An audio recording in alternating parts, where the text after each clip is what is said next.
পরশু দিনে 3 দিন আগে থেকে গোসল করি না। আজকে বাসা গেলে না জানি কি হয়। হাই হাই মা, তোমার পায়ে এগুলা কি হইছে? জানি না বাবা, হঠাৎ করে শরীরটা বট গাছে পরিণত হয়ে গেছে। আমার অনেক ভয় করছে। আমাকে বাঁচা বাবা। তুমি ভয় পেও না মা, তোমার ছেলে তোমাকে কিছুই হতে দিবে না, আমি ব্যবস্থা করতেছি।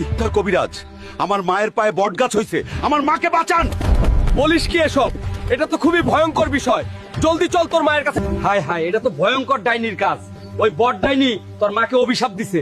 তোর মাকে বাঁচাইতে হইলে সুন্দরবনে যাইতে হইব বট ডাইনির কাছে।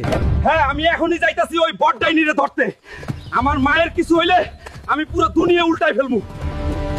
তোমরা সবাই আমাকে লাইক আর সাবস্ক্রাইব করে দাও গাইস, তাহলেই আমি আমার মাকে বাঁচাতে পারবো।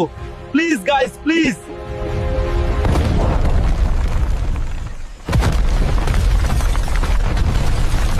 কই তুই বট ডাইনি? সাহস থাকলে সামনে আয়, তোকে আজ আমি শেষ করে দিব। তোর শেষ আজ আমার হাতেই। আয় দেখি কে কাকে শেষ করে দো। যে এখানে আসে সে কখনোই ফিরে যেতে পারে না। তুইও পারবি না। গাইজ, আমাকে সবাই লাইক আর সাবস্ক্রাইব করে দাও, এতে আমি শক্তি পাবো আর পরের পর্বে এই ডাইনিকে হারিয়ে আমার মাকে বাঁচাতে পারবো। কেউ তোকে লাইক সাবস্ক্রাইব করবে না, কেউ তোকে পরের পর্বের জন্য কমেন্টও করবে না, কেউ তোকে বাঁচাতে পারবে না। প্লিজ গাইজ, প্লিজ লাইক আর সাবস্ক্রাইব করে দাও।